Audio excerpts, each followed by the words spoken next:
Hi guys, I'm Uncle Richie. Yo, what up? J Money's back. And this is C10. And you're listening to the Uncle's Podcast.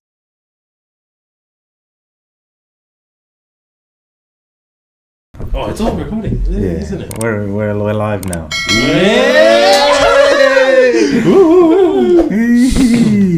Okay. Oh, well, we start now. Yeah. There we go. Okay. Hey, psych up again. Hey, let's go. Everyone's back. Oh man, the three uncles are back in the building. The three amigos from the start. Episode 1 come now. Holy moly, guys! Season 2. It's been a long time. Not again now. How are you guys? J Money, how are you, bro? Bro, I'm keen for a holiday, hey. When this episode drops, we'll be on a work holiday for 2 weeks annual leave. Mandatory shutdown period, but yeah. Really excited to have some time off, relax, unwind, just do nothing. But yeah, I'm good, bro. How about you, Charles? Yeah, pretty good. Pretty excited for the holiday, some time off. Finally, shit. After calling in sick a few times. No sick days this year, so I'm pretty happy about that. So yeah. Yeah, nice Well boys. deserved. And Nice. yourself, Richie? Man, it's been a busy year, big year for the uncles.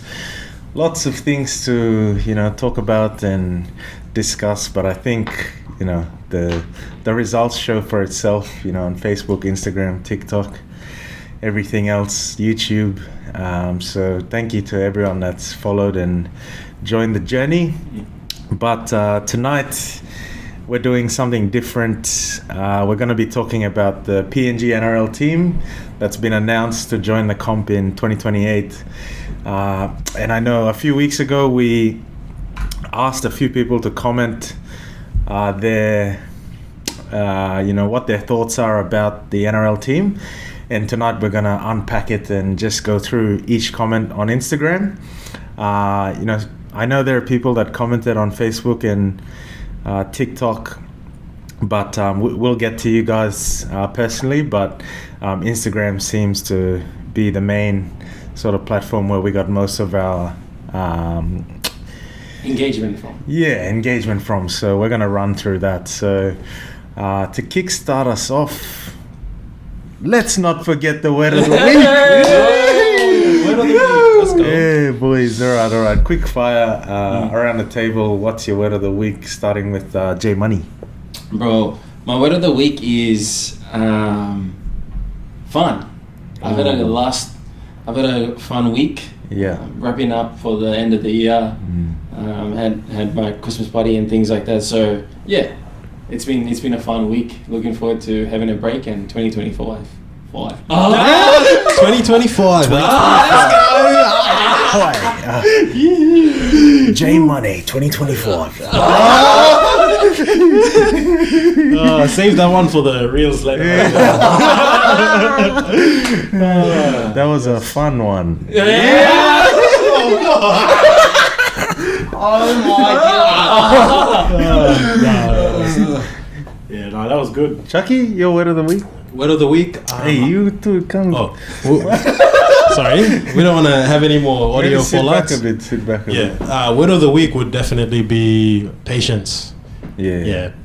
Patience, because obviously coming towards the end of the year, I think I've just seen it in my workspace as well. Like some people just they can't wait till holidays are coming up. So a lot of mistakes or missing a lot of finer detail in work. But apart from work, it's like at home as well. You want to have patience as well. So, bro, that's a really nice one. Nice word for the end of the year. Yes. Because usually this time it's very busy, but So go. that's why you need some patience. Yes. Patience and fun. Patience and fun.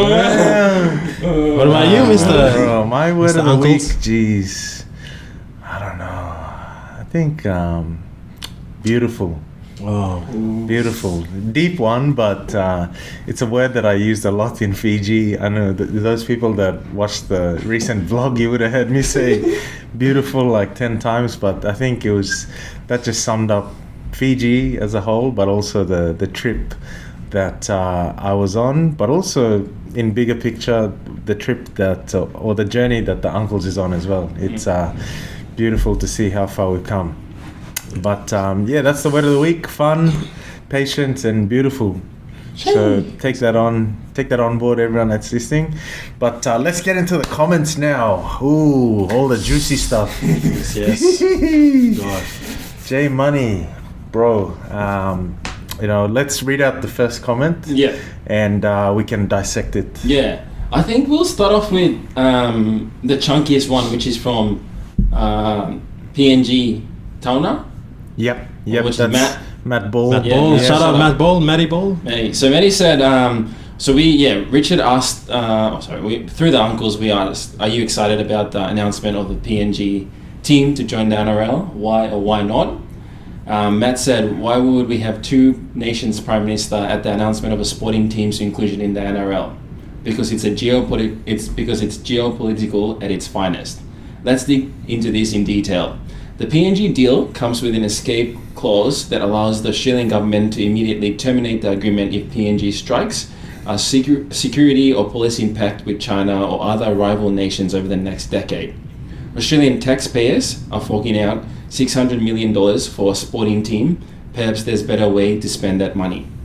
After all, it's a drop in the ocean of the $1.4 billion that Australia has contributed directly to the PNG Treasury in the past 3 years alone. Because that has provided real tangible benefits to the people of PNG, as someone who has firsthand stood at the front line, providing medical and educational equipment free of charge to some of the most remote areas of PNG, this is an absolute slap in the face. Volunteering my time and effort because the government cannot afford to do the job that they've been elected to do so. The countless times that I have been contacted by the government-funded hospitals for assistance is mind-boggling. Not just the small health centres in remote outposts, but the largest hospital in the country. $600 million. What is the payback period of such an investment? Anyone who works in business will look at it from that perspective. When will we see the benefit filter through at grassroots level, or will this appease the 1% where we'll see the rich get richer? World-class stadiums, we want world-class hospitals and schools. Prove me wrong. Geez, that's a pretty long and valuable insight that Matt shared. Yeah, wow. What do you guys think of that comment that he's made? Jackie? I think Matt's definitely come from an angle where he's had that, like he said, first-hand experience, obviously through Project Yumi, and obviously we saw some of that during. I think the Gulf Association. We touched on a little bit about that. Or some of the speeches were about providing to communities that are in the remote areas. But I think look, I'll have to agree with him on this one. A lot of benefits come through anyway. Like Australia is always providing aid to Papua New Guinea. They always have been, and there's very little to show.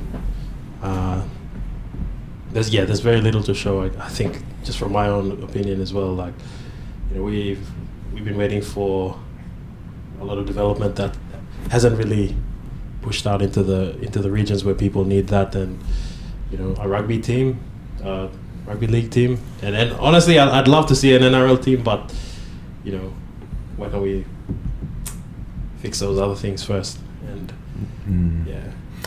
it all comes down to like where do their priorities lie, and obviously getting an NRL team shows that their priorities are not in building world-class hospitals, not in building schools. Their focus is on the political strongholds between Australia and China, and trying to please one of the counterparts in order to gain some sort of money, which is what's happened here, unfortunately.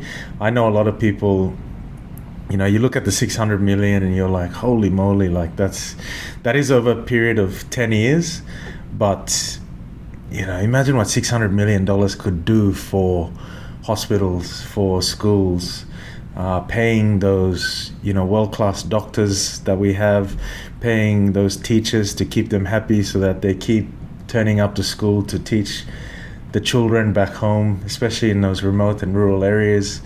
Those are definitely, things that I guess people are thinking about when it comes to a deal of this nature. So I think, Matty, bro, you're spot on there with what you said. Obviously, Charles, he's been in the industry, he's been in the space, he's seen it all, and it is just it's a kick in the guts, really, for someone like that and many other people, especially those frontline workers that are providing medical and educational equipment. It's volunteering their time. Yeah, their weekends. It's tough for them. Yeah. But I'll leave with this so we're not dragging on too much. But I read this thing somewhere where this guy said about in America that sport, although everyone loves sport, but sport can also be a way for the political leaders to sidetrack people from what actually is happening behind the scenes. So I'm a bit, I like little conspiracies and that here and there. So, I mean, looking at it from outside, there's probably a bigger play here. Now everyone's a bit sidetracked. Who knows what's going on behind the scenes? J Money. Yeah, no, I agree with the way that you guys have touched on what Matt's trying to make, the point that Matt's trying to get across. Ultimately, that quite a substantial amount of investments going into this team, and to have two prime ministers. I mean, the announcement itself is quite big because it obviously is expanding the game across to PNG. But yeah, for the way that Matt's expressed his opinion, I think I totally agree with him that sometimes money can be spent in better places, put behind world-class, hospitals and world-class schools, which is what he's touched on here. And I mean, hopefully through this 600 million kina, that can be invested into something better. But I also kind of wanted to speak on the other side of this too as well, because that 600 million kina, it's funded by Australian taxpayer money. And there's another thing for us to kind of consider too as well, is it's giving us this money that the Australian people that pay taxes here in Australia are allowing us to fund the team coming to the NRL. So I also think it's not the job of the Australian government to help us build those world-class stadiums, world-class schools and world-class hospitals. Yeah. Like, that's our government's responsibility. Yeah. But True. I think that's why Matt's sort of having a go here is just like, why can't we work closely together to get that done? But I think, foreign aid aside, like, it's ultimately, we're an independent state. We can't forget that. Like, PNG is a state that got independence in 1995. Like, we should be able to look after our own 1975. 1975. Before the haters come out, guys. Yeah. So, like, Yeah. I think that's one thing to also kind of consider there. But he's made a really good point there around, the money could be put into something else. True. From foreign aid. But yeah, good point. Good point all around. Good point, Matty. Agree with you there, bro. All right, so let's pick another chunky one. I think if I go down to the bottom, what's your guys' thoughts on this one? Underscore it's Lee 93 commented, PNG RFL has been knocking on the door for ages before politics entered the chat. It's good for sports in PNG because, let's be honest, all other sports in PNG are in shambles. Cough, cough. PNG rugby. Australian aid will start and finish at home. This benefits them at the end of the day. It's not an Australian or NRL mandate to build hospitals in PNG, so stop saying this money should go into building schools and hospitals. The trickle-down effect from PNG joining the NRL will be immense. The clubs, players, professionals, and the code will see a boost. Ooh, so this is Very strong one there. Yeah, very strong one, but also goes against what Matt This spoke is about. for the 4, and Matt was so much more against, against. So, J Money, what's your thoughts on that one? Yeah, this is probably the thing that's making my personal opinion, not to sort of speak on that now, but balance at the moment between why the foreign aid should go into other things and this. But ultimately, at the end of the day, the reason why personally I'm so happy for the NRL and PNG to have a team in the NRL is because we will get to have players that are going to be playing in the best competition in the world. The money that we'll hopefully get from, people traveling to PNG to watch a game, watch Nathan Cleary play, even people coming from the Solomon Islands or Vanuatu to go and watch, professional players like Cleary, Welsh, go and play against our home team. And then hopefully, I did read somewhere that that 600 million kina that will get invested into grassroots too as well, which is a good way to sort of build a nursery. And I think there's already been chats around that money from that 600 million kina going into continuing because they've already started a pathway program in PNG that's obviously going to help get players in a good spot to going to the NRL, but also focus on education, which is another piece of that topic too as well. So hopefully with this 600 million kina over the next 10 years, there's a balance between getting people into development programs for the PNG rugby league team, I don't know what it's going to be called yet, and then to helping people outside of rugby league on the sporting field to focus on getting to school, having teachers and having them set in a structured program that allows them to gain knowledge and be in a position where they can, if rugby league doesn't turn out to be, and they don't make the NRL, they can, go and get a job somewhere else. So, but yeah, this guy, I agree with most of the points he's made, and he's saying some really valid points around. Ultimately, this is going to help PNG one way or another, which is why, I'm sort of sitting on the fence there too as well with the 4. Nice. And Chucky, any thoughts on that one? I really think that a great comment there from Limon or It's Lee 93. Man, it all comes down to how well that money is going to be used. I think there's another comment further up about walking the walk or walking the talk from Gemma. Yeah. Look, it's all we've seen this play out. I think over the years, we always get PNG gets aid. PNG gets money coming in from different countries or aid from Australia, but development's been pretty slow. So let's fingers crossed see what if what Limon's saying.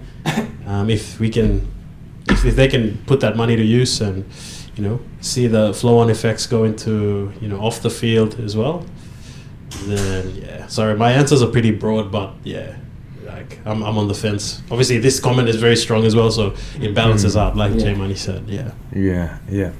Okay, look, we'll go on to another comment here, but there's another big one which sort of balances the two that we spoke about there, but this one's from Brit. I see this is my sister. Thank you, Brit. $600 million over a decade for this to get going seems like money better made use of somewhere else. I see the positives of this deal, but I also see how many Papua New Guineans are struggling each day to get by, and I wonder how priority number 1 became a PNG NRL team. To me, it seems like a political stunt on both sides. Marape wants to stay PM and Albanese wants PNG, the Pacific, to be secure from Chinese influence. However, if the money is put to good use and we see change and improvement in all aspects of the country, I would be thrilled about this. So I think this just sums up both sides there. Yeah. To what J Money was saying before, I'm very much on the fence as well. I'm really happy because I'm an NRL fan that I'm going to get to see PNG players, play NRL week in, week out.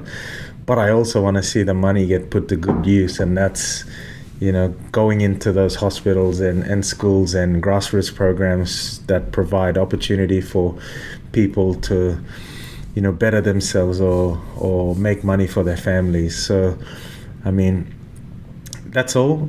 I won't say too much, but I agree with what she said there.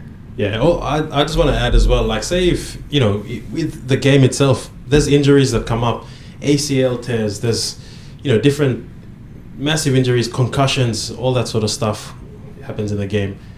Is PNG equipped to say if Reece Walsh ruptured his spleen, or Reece Walsh did a ACL on both knees, like absolutely ruptured? Will he go to POMGen, or will he go to if they're playing in Ley? Will they go to Tusa or Pacific International to get their they have to be medevaced? Yeah. So they definitely won't, because all the Hunters boys now, they come to Australia for medicals. Yeah. Like if they do an ACL, they get sent here for surgery, and then we've got physios there that can lead them through the process, but they're not having an ACL surgery in Port Moresby. So definitely not. No. Yeah. And then again, that like I said, if it's the systems have to be in place. Again, there's 3 years before it kicks off in 2028. So if they can strengthen the health systems there, maybe even transport as well, like focus on that stuff. So while PNG government's getting all this great funding from Australia to make a nice NRL team for all of us to be proud and patriotic, like we still need to. There's that other side that helps support that, and that's all the basic necessities, like your health and services, transport, safety as well. Yeah. J-Money. Nothing more to add on my end. I think you guys covered the points there. I've just got another comment here from Oz PNG emerging leaders to their page. Yes. And they've said that it's exciting because it's not just about player development. We have more employment opportunities with building infrastructure and the ability to have more influence on our own team from coaches to managers to physios and trainers. Even locals who will work in the stadium, or food vendors who supply produce to the venue, and its spectators, etc. Lots of people within the community will benefit from the flow-on effect of this. I think they've made a good point here. If we look at, put aside the fact that PNG is going to have an NRL team and this amount of money is getting invested to it, hopefully the ripple effect, as the Oz PNG emerging leaders have made mention of, if we look at the outcome of it and the positive impact that it would have on the wider community, hopefully that helps to change people's perspective that, look, PNG is going to be part of the number one competition of NRL in the whole, like in best competition in the world. We need to change the way we act, or hopefully they bring people that show, let's stop violence against women. Let's change our attitude about how we consume alcohol. Let's aspire to be like these people. So hopefully it's not. And I did see, I don't know if you shared it, but one of the chairman of the NRL PNG made a comment and said that, ultimately, for us, NRL is bigger than the game.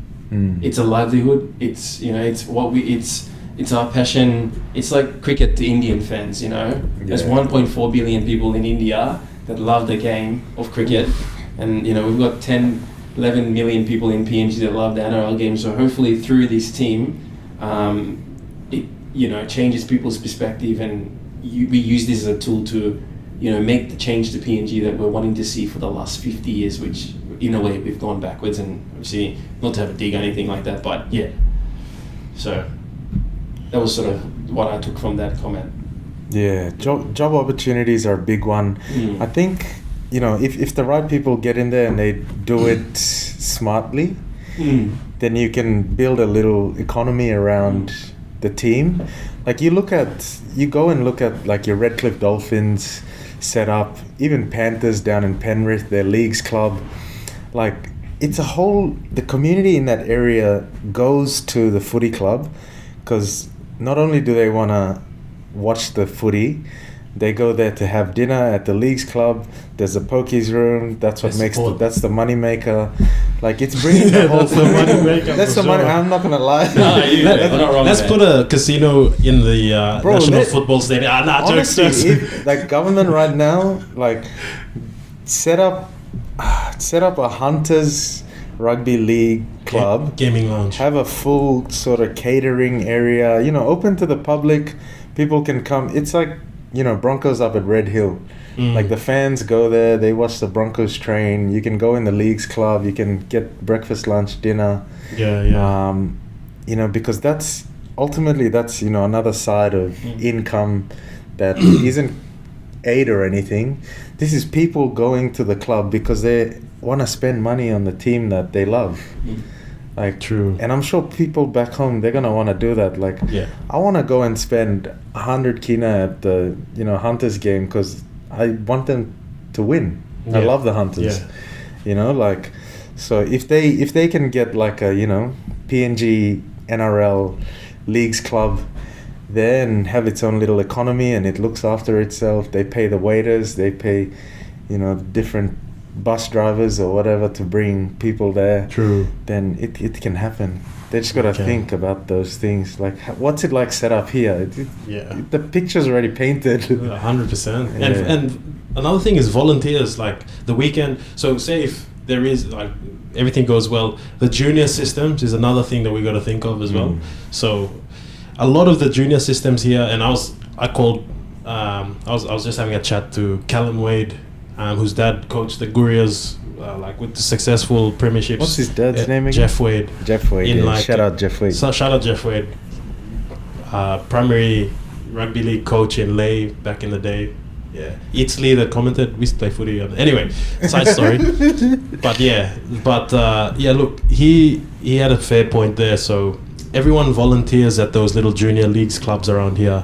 So like, are people in PNG willing to also volunteer? Like those are parents. Those are even at the tuck shop when we were in school. Like, and I'm pretty sure at Wavell as well. Like, there's volunteers. There's mums that go out of their way just to see the kids happy and get their sausage roll or pies after the games and drinks, and you know, those people aren't making a big amount of money from that job. They're just volunteering their time. And The that's referees too. referees as well. Yeah. And you got to look after the referees. We've seen referees get no their, fighting. Yeah, exactly. I just saw Hell Weekend in the Koreans video the other day. The Hagen Eagles. Sorry, bro. Bro, like, dude. Yeah, none of that. No, we don't need that. Well, Nah, not in the NRL. Not in the yeah. NRL. That's that footage is surfacing because there's divided opinions now. I'm pretty sure wow. because of all that chat going on. But that's really interesting, guys. There's another comment here I just looked at. Aussie tax. This is by Cyclical Things. Looks like he's a Rabbitohs supporter as well. So shout out Cyclical Things. Aussies taxpayer money gone to waste again. Ausaid spendings are in billions. What kind of bilateral movement is even this NRL move?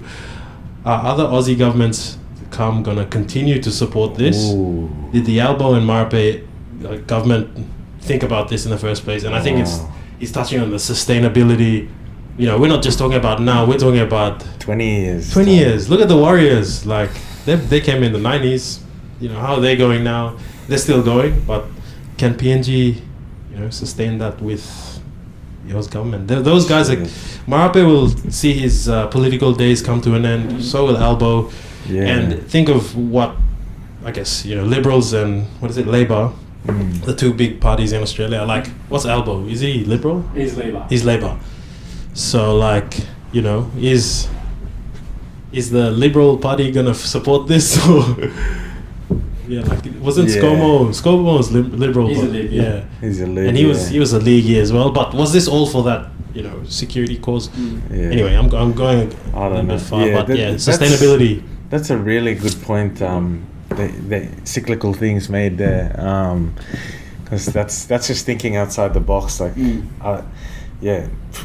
to be honest, I don't know what's gonna happen after the 10 years. Like, are we gonna be in 10 years' time? Are we gonna be able to fund the NRL team ourselves? Imagine all the systems put in place, run by Australians, and then like PNG has to literally pull their weight. Once the Australians are gone, like, you know, is PNG gonna carry on that, running it professionally? Yeah, these are the for the years to questions come. we have to ask. I mean, J-Money. Yeah, no, definitely a very, very good point from Cyclical Things. The way that, if you look at So every year the Australian government will release their budget for the through like the federal government. So Jim Chalmers, who's the treasurer of Australia at the moment, he looks after that's his portfolio. He will decide how much money will go into foreign aid, which is where I believe this budget's coming from. Another person that's also part of this whole announcement is there's a minister for Pacific that he looks after the portfolio. I can't remember his name. I'll see if I can Google it. But he's Pacific Affairs Australia, and he's That's a fairly new thing. Yeah. His name's Pat Conroy. So he's also got a defense portfolio under his under this guy, like, because whenever the government gets elected, they get given portfolios based on their seniority, and the person that's obviously second to the Prime Minister is the Treasurer, which is Jim Chalmers, and then these other guys get it. So Pat Conroy, he had a meeting with the PNG government earlier this year, and then they obviously sorted everything out to have this announcement now. But whenever the budget gets decided in terms of sustainability for the long term of the project, there's money going to be put aside. So this $600 million, I think, comes from, because Australia will have probably an election maybe next year or the year after. So we'll get to decide whether we want Albo to be the Prime Minister again, or there's a new, like, Pete Dunn to be the Prime Minister from the opposition party, which is the Liberals at the moment. So this budget that they send every year based on, like, spending and GST coming into the economy and all of these things like foreign trade, how much Australia exports to coal and things like that, there's a surplus or a deficit. Currently Australia is in a surplus at the moment, so the money that they've allocated to PNG through Foreign Affairs to support this thing, there's parts of it where if a new government's elected, they'll obviously do a new budget, but with 600 million kina, because it's such a small amount of money compared to the federal budget. Like the federal budget, if you look at Australia's GDP, it's about $1.3 trillion. So that's quite a substantial amount of money. So 600 million kina is, what do they call it, like bee's piece or whatever, So it's drop in the ocean. Drop in the ocean. So there's not a lot of money that's actually getting funded through this from foreign aid. So I think in terms of this being sustainable over the next 10 years, the budget, I personally believe, won't be cut, but it obviously depends on the government in charge at the time. And PNG is going to be around, like the game's going to be starting in 2028. So there's another obviously 5-6 years from post this announcement too as well. So, but I don't think it'll be an issue there. Like the money will still be there, 600 million kina, like million dollars, sorry. It's just whether, to Charles's point, like, are we going to pull our weight and sustain this over the next 10 years is the big question. Like, are we going to have enough members? Which I don't think would be an issue. Like, people would pay membership. If I live in PNG, I'd be paying membership. But like through that, we'll be able to fund its sponsorships. Petroleum, the PNG petroleum thing. That guy's got so much money. Petroleum, so like there'll be things like that which will sponsor. But yeah,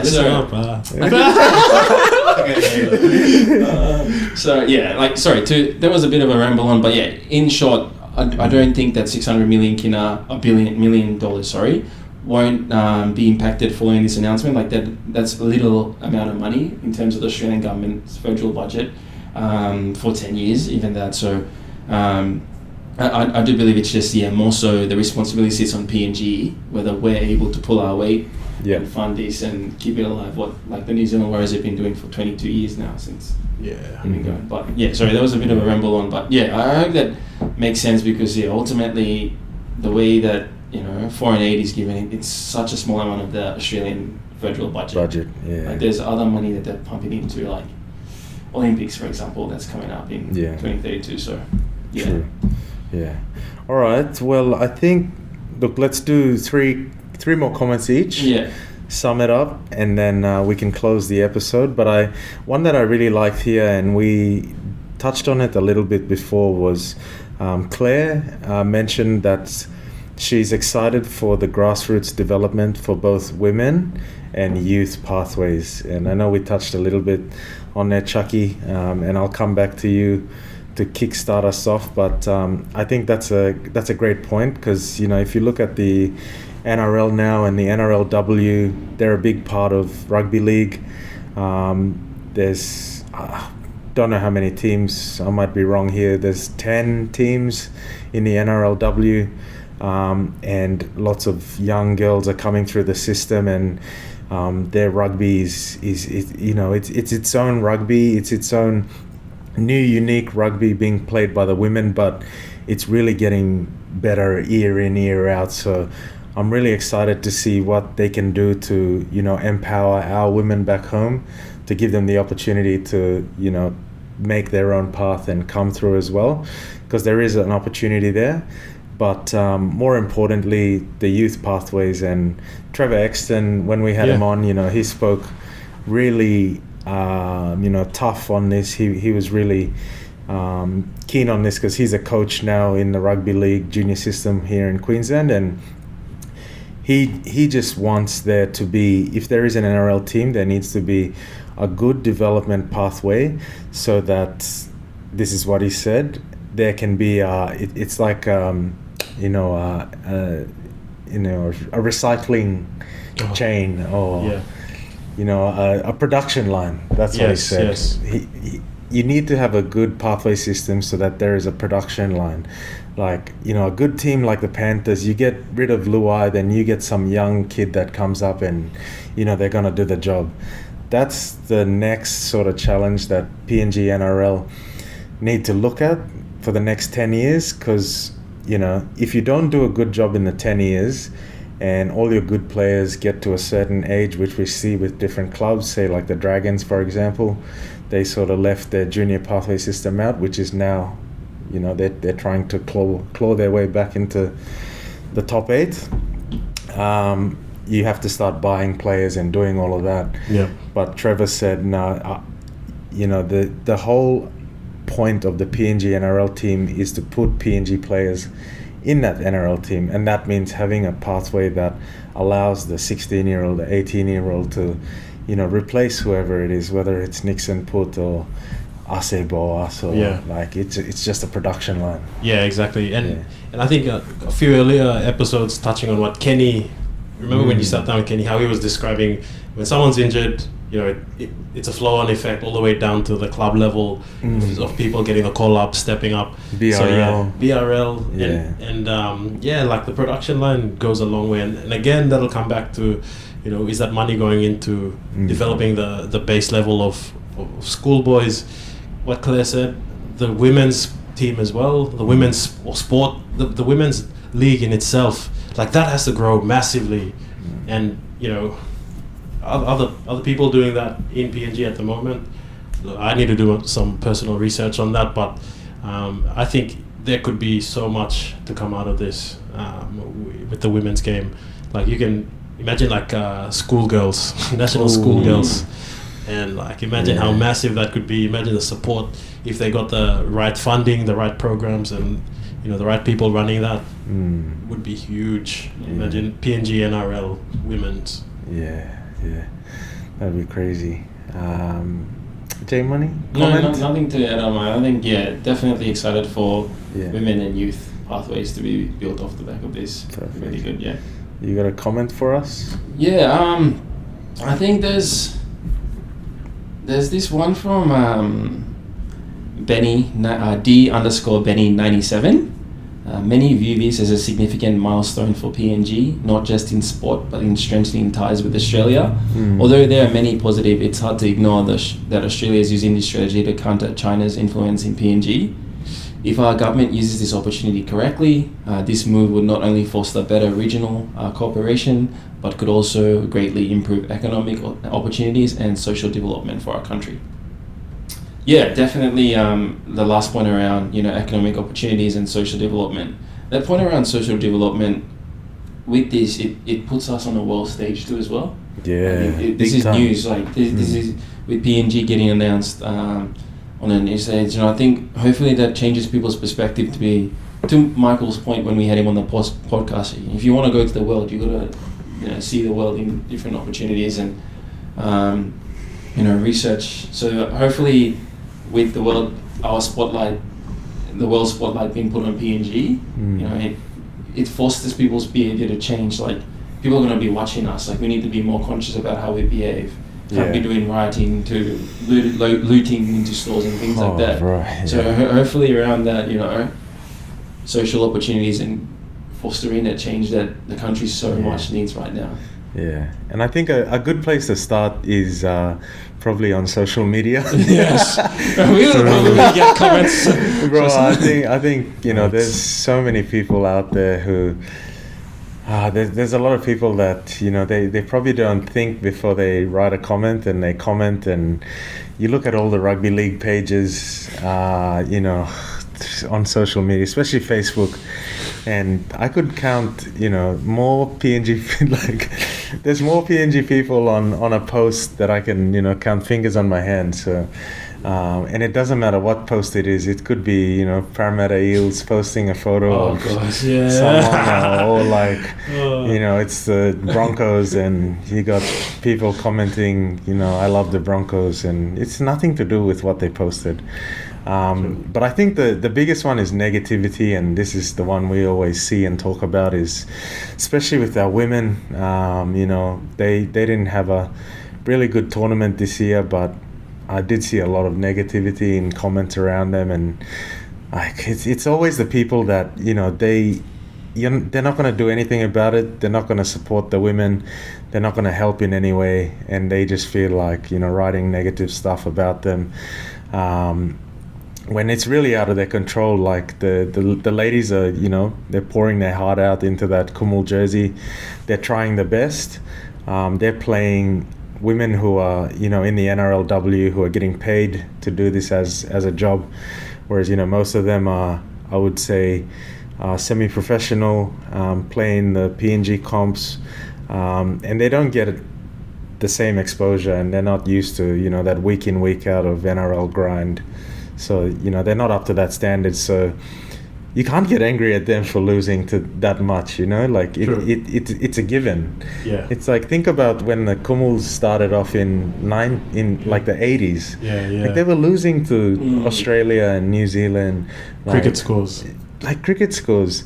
And to be honest, you know, the Kumuls went down to New Zealand in that last game by quite a big margin.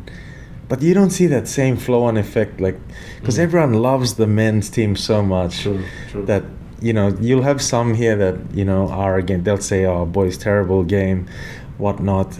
But, you know, they weren't giving it to the guys the same as they were giving it to the women when they lost. Just respect. It's pretty much the same scoreline, really, if you think about things on, like, the men to women's game.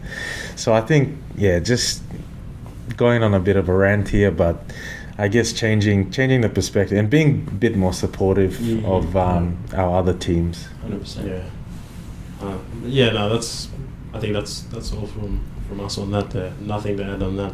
Yeah. But I saw this other interesting one. Regardless of how you look at it. Oh, sorry. This is from Etawa_05. Regardless of how you look at it, even if you consider PNG and NRL asking for this for ages, it's still a political stunt, because Australia has seen how far China is willing to go to bring to PNG their side.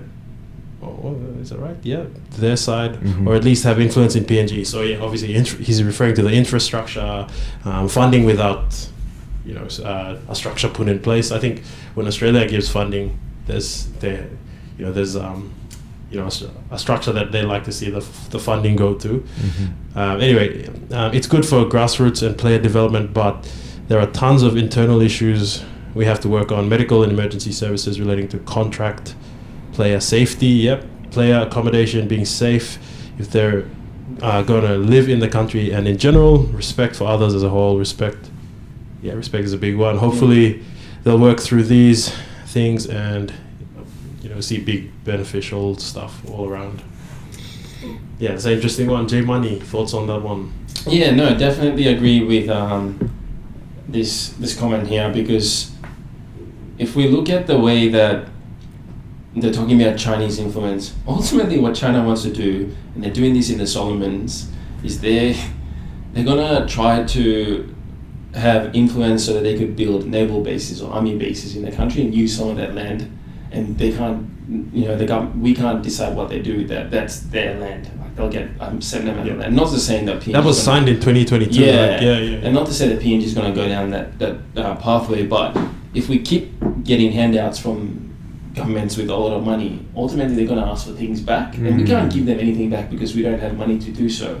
So the only thing we're going to have to give them back is land. So that's where this thing around the influence of China in the Pacific, and obviously there's bigger things at play here too as well, because Xi Jinping, he's the president of China, he has his own interest in terms of the way he wants China to be perceived in the world to be the most powerful nation. True. I don't know if they can listen to us right now on the podcast. They will be. Maybe I'll just... They're very smart and powerful. They probably tapped into my laptop. We never know, man. I wouldn't even joke about that. But yeah, so hopefully it's but then I guess the thing too as well is, like, if PNG plays this well, like, you know, we could have a good relationship with Australia and also have a positive relationship with China, where, you know, ultimately they're funding aid through our country, improving our infrastructure and doing things for us. So I think this guy's made a good point. I'd love to see medical and emergency services be at a standard where we can, player safety is one thing. I don't think players should be worried about their safety, because they're going to be treated like gods when they go over there. Like, you know, if people see on the thing, like Liam Horn and Danny McDonald walk through PNG. Obviously they're PNG, but like I don't think, like, even though Nathan Cleary or someone who gets signed won't do that, but you know, I don't think the safety. They'll look after him. They'll be like, you have tumbled. Imagining him Nathan Cleary going to like Vision City. His Misso's village. Next minute there'll be like a pig and, you know, stuff set up. Hey, Nathan will come out and then just butter nates. He'll just speak some motu on us. Hi, I'm Nathan Cleary. Okay.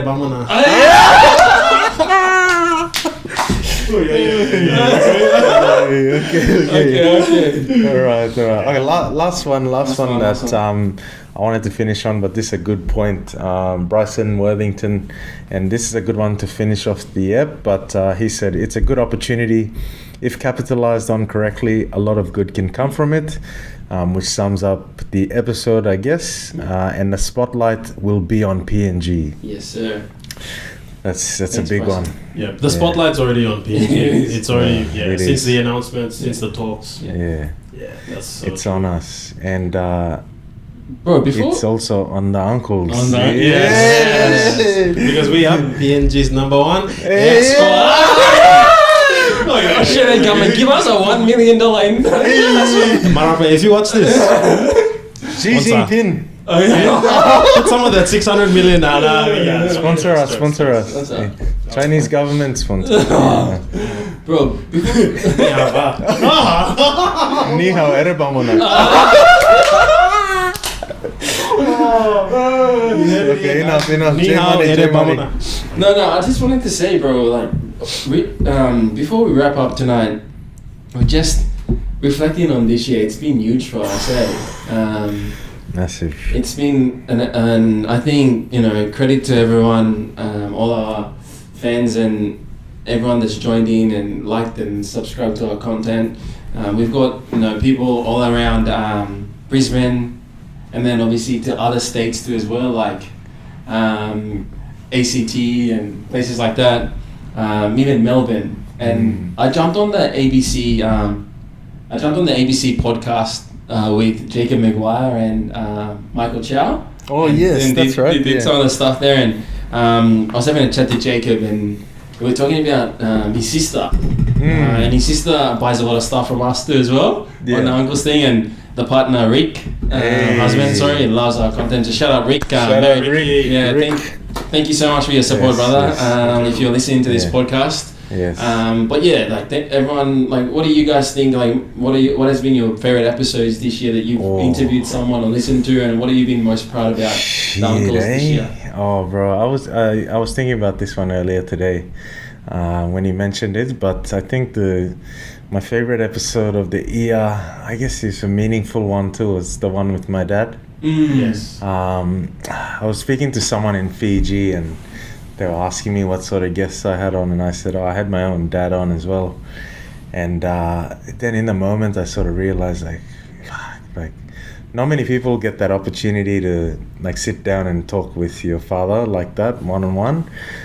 So I think it was really good moment for me to sort of go back and like I have a podcast there to go back and listen to, like, you know, if anything happens, touch wood, but that'll be something that's up there now for, you know, generations to come. So for anyone that's out there, you know, if you haven't spoken to your father or anyone, your mother, or maybe just, you know, sit down, make a tea, make a coffee, and have a chat to them. Yeah. Oh, bro, that's very good. Honestly, that's I'm getting a bit emotional. No, it's so true. It's so true. Yeah, that's so good. That's beautiful. Yeah, bro. Word of the week. That's it. That's it. Patience. It's a virtue. For fun. But yeah, 100%, bro. I love that episode as well, and I think that's a family legacy to look back on for years to come. I think my favorite one, sheesh.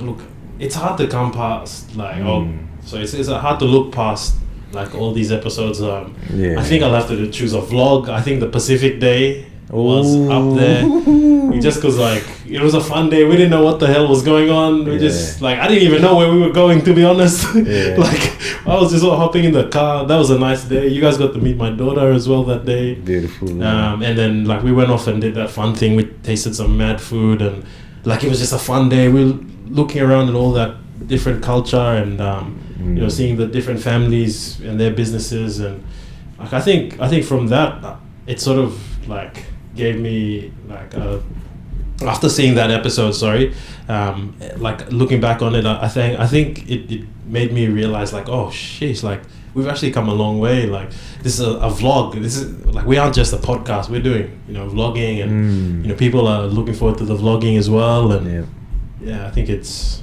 that was my favorite one. Nice, bro. J Money? Bro, it is so tough to choose. Hey, my top three, and then I'll choose my top one. I like Gemma Snowbells. Gemma Walker. Powerful. That's really good. Charmaine.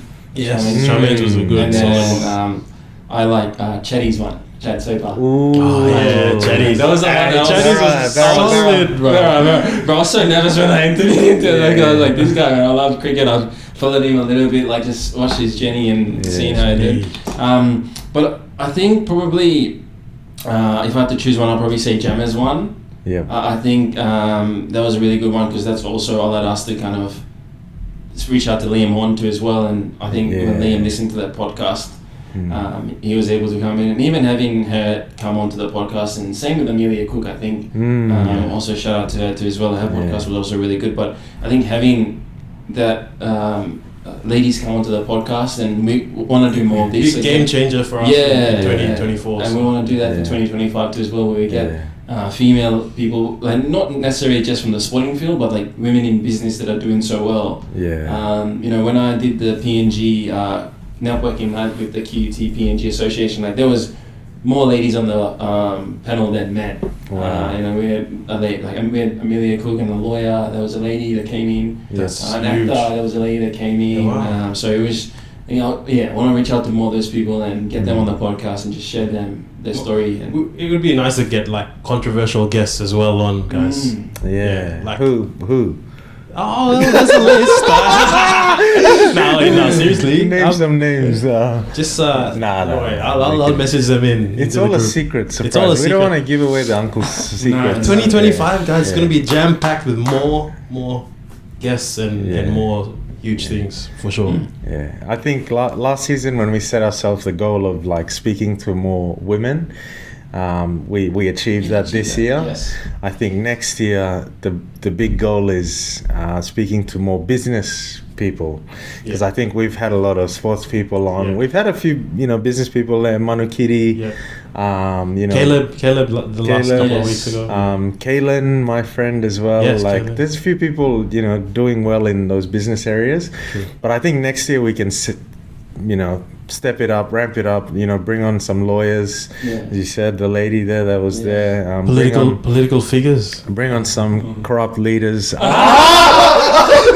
And see their side of it. There's always two sides to a story. As we've always seen, there's always two sides to a story. Corrupt leaders and good leaders as well. Yes. You need both. You need both to balance it out. And then maybe even a couple of Australians as well, like as in Pacific Islanders. Pacific Islanders. Yes, reach out to that community as well. Some Polynesians, Stanley T, we're coming for Melanesians, Micronesians.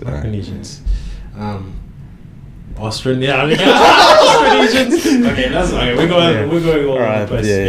Sorry guys. Look, from myself, thank you for following us and buying merch. Those people that have bought merch, thank you. Boys, anything to finish off with? Merry Christmas, everyone. Merry Christmas. Happy New Year. Happy New Year. Stay safe, guys. Stay safe. Keep close to your family and loved ones, and drink responsibly if you're gonna drink. Yes. But safety first. In many other ways. What Charles is saying is wear a condom.